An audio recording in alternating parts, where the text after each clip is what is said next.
সাথে, কিন্তু এককভাবে প্রায় কয়েক মাস ধরে আপনাদের সামনে লাইভে আসা হয় না। আমাদের আজকে শিরোনাম আপনারা দেখেছেন যে রাজনীতির নতুন সমীকরণ, আওয়ামী লীগ ফিরছে। আমি আপনাদেরকে একটু কয়েকটা খবরের দিকে নজর দিই। এর মধ্যে আপনারা জানেন যে দেশের প্রায় 30টির উপর জেলায় এবং বিভিন্ন উপজেলা, জেলা সদর মিলিয়ে প্রায় 50টি জায়গায় আওয়ামী লীগের অফিস খুলেছে।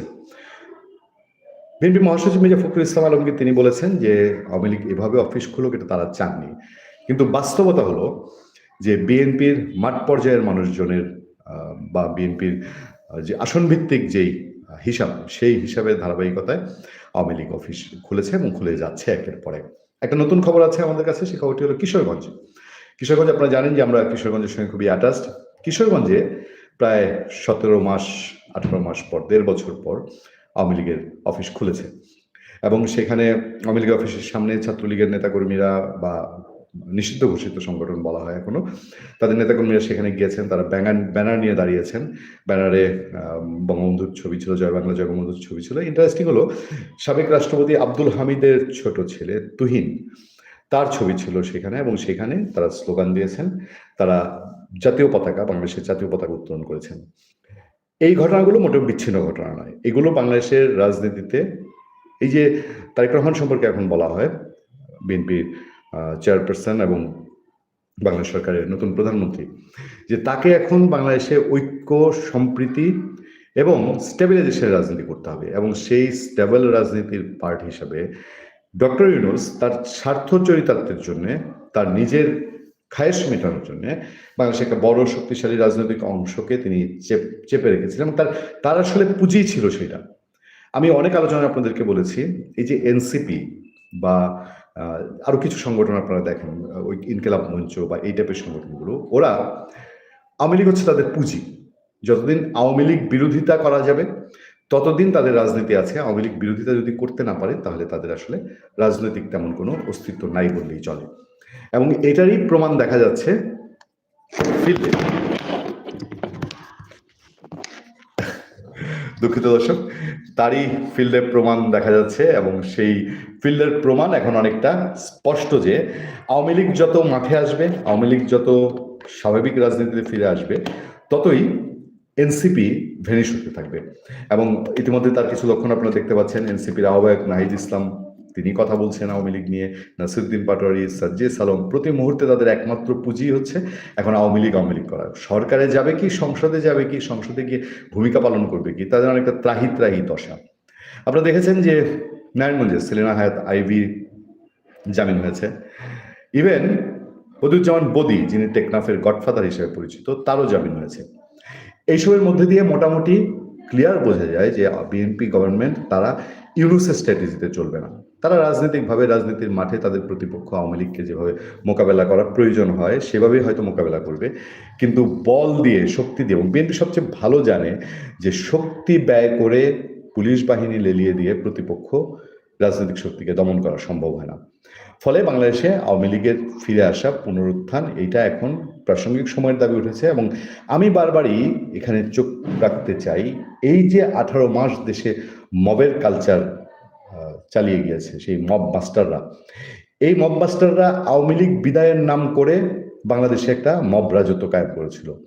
আওয়ামী লীগের অন্যায়, অপরাধ, দোষ ত্রুটি, সেগুলোর বিচার এখনো আমরা বলি যে একটা কাঠামোর মধ্যে, বিচার কাঠামোর মধ্যে সঠিক বিচার হোক, হয় লাগবে এবং সেটাও হওয়া উচিত। যেমন আমি বলি যে পুলিশ হত্যার বিচার হওয়া প্রয়োজন, পুলিশ হত্যার বিচার অবশ্যই হতে হবে, ঠিক তেমনিভাবে বলি। একজন দর্শক একটা কমেন্ট করেছেন, আবিদ হক, বিএনপি পাস করছে, আওয়ামী লীগ হিন্দু আর actor actress but vote swamp.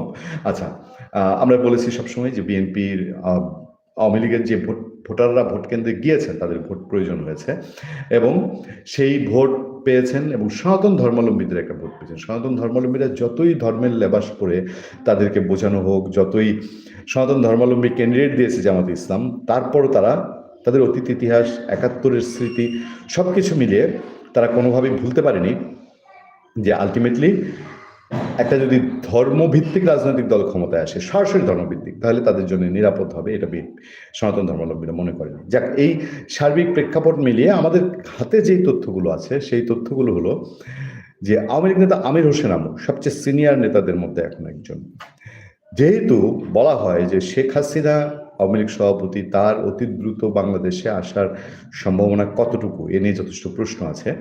ফলে আমির হোসেন আমুর বাংলাদেশে আগামীতে যদি তিনি কারামুক্ত হন, এবং যে ধারাবাহিকতা দেখা যাচ্ছে তাতে করে বিগ শট যারা আছে তাদের কারো কারো জামিনের সম্ভাবনা আছে বলে আমরা শুনতে পাই।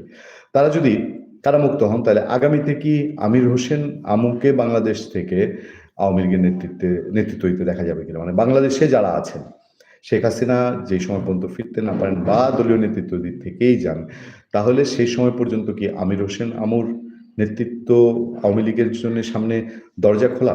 এই প্রসঙ্গটি গত কিছুদিন ধরে খুব জোরে সোরে আলাপ হচ্ছে। এখন দেখার অপেক্ষা যে আগামী কতদিনের মধ্যে এই যে জামিন প্রক্রিয়া শুরু হয়েছে, শুধু সেলিনা হায়াৎ আইভি বা যেমন বদি জামিন পেয়েছেন তা না, আওয়ামী লীগের আরও বিভিন্ন শ্রেণী পেশার নেতাকর্মী, জেলা পর্যায়ের এবং কিছু কিছু কেন্দ্রীয় পর্যায়ের তারা আপনার জামিন পেয়েছেন। ফলে আর বিগশটরা যদি জামিন পান, তখন এটা রাজনৈতিক মেরুকরণে বড় ভূমিকা রাখবে কিনা, এবং সেই ক্ষেত্রে জামায়াতে ইসলামী এবং এনসিপির ভূমিকা কি হবে। আমি ভিন্ন একটা প্রসঙ্গে যাবো, আমি আপনাদের কাছে এর মধ্যে একটা কমেন্ট নিয়ে নেই। Purnia brother, Awami League is for Bangladesh. Without Awami League, Bangladesh will not exit Purnia. Do you bring a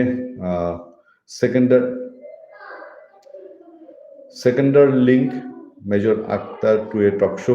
আচ্ছা, যাই হোক, আমার বাড়ি গোপালগঞ্জে, খুব কম ভোট পড়ছে, আবিদ হক তিনি লিখেছেন। আর আনিসুর রহমান লিখেছেন এর আগের কমেন্টটি। আরেকজন লিখেছেন how much more brokerage will you to. আচ্ছা, ঠিক আছে, আপনি আপনার সন্তুষ্টি নিয়ে আপনি থাকেন। আপনি যদি মনে করেন যে ডক্টর ইউনূস যেই বিভক্তি, যে বিভৎস বাংলাদেশ দেখিয়ে দিয়ে গেছে, সেই বিভৎস বাংলাদেশে আপনি হ্যাপি, তাহলে সেই মুষ্টিমেয় মানুষের তালিকায় আপনারা আছেন। দর্শক, আমার ফোকাস হচ্ছে আজকের আলোচনায় যে বাংলাদেশের স্টেবল রাজনীতির জন্য বাংলাদেশের কোনো অংশকেই মানে ফেনিশ করে দেওয়া না। এই এনসিপিকে, কারণ আওয়ামী লীগকে ক্ষমা চাইতে বলা হয়, সেটা তো হচ্ছে আগের টার্ম, এর মধ্যে কিন্তু একটা টার্ম চলে গেছে, যে শেখ হাসিনা যাওয়ার পরে আবার ইউনূস টার্ম গেছে। তো শেখ হাসিনা যদি ক্ষমা চাইতে হয়, জাস্ট লেটেস্ট যেটা গত হয়েছে, ডক্টর ইউনূস শাসনের জন্য এনসিপির কি ক্ষমা চাওয়া উচিত না? আপনারা যখন আওয়ামী লীগ শাসনে ক্ষমা চাইতে বললেন, আওয়ামী লীগ 17 মাসে 17,000 অন্যায় করেছে, আর ডক্টর ইউনূস আমলে এনসিপি সহ তাদের যারা গ্রুপ, তারা তো 17 মাসে 17,000 অন্যায় করে ফেলেছে। কার পাপের পাল্লা ভারী?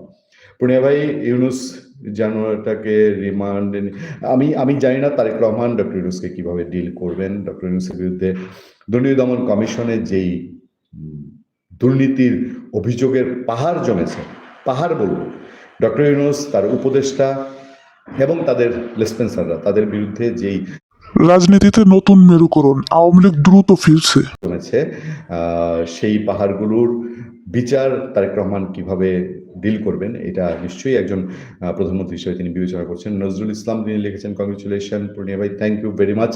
আমি আজকের আলোচনা দীর্ঘায়িত করব না, শুধু আমাদের খেয়াল রাখা প্রয়োজন বাংলাদেশের রাজনীতি যারা গভীরভাবে পর্যবেক্ষণ করেন, আওয়ামী লীগের ফিরে আসার মধ্যে দিয়ে বাংলাদেশের রাজনীতিতে যেন সুবাতাস বয়ে যায়, যেন আবার কোনো প্রতিহিংসা, আওয়ামী লীগ ফিরে এসে এনসিপিকে দাবরাক, জামাতকে দাবরাক, তারা আবার অন্য আরেক এনসিপি হয়ে না উঠুক, সেই প্রত্যাশা রেখে আজকের মতো বিদায় দিচ্ছি। ভালো থাকবেন, সুস্থ থাকবেন। আমাদের পরবর্তী আলোচনা 11টার পর। Purnia, are U A police officer? অনিক সাহা, কেন আপনার কি মনে হচ্ছে যে পুলিশ হত্যার বিচার চাওয়ার কারণেই এটা? একজন সচেতন নাগরিক হিসেবে আপনার কি মনের ভেতরে, আপনার অন্তর কি বলে? আসসালামু আলাইকুম, how are you brother? Golam Mostafa, thank you very much ভাই, আমি ভালো আছি। পুলিশ হত্যার বিচার একটা সুস্থ সমাজের জন্য, একটা সুন্দর বাংলাদেশের জন্য অবিসম্ভাবী। ধন্যবাদ সবাইকে, ভালো থাকবেন, সুস্থ থাকবেন। আপনার সাথে আমি Atiur Rahman. Those who killed police officers, including those who stole state property, must be brought to justice. Thank you. আমরাও এই জায়গায় একমত। Read book and movie, yes, why not? Police killing trial, police murder trial, brother. Thank you very much. Thank you. ভালো থাকবেন, সুস্থ থাকবেন।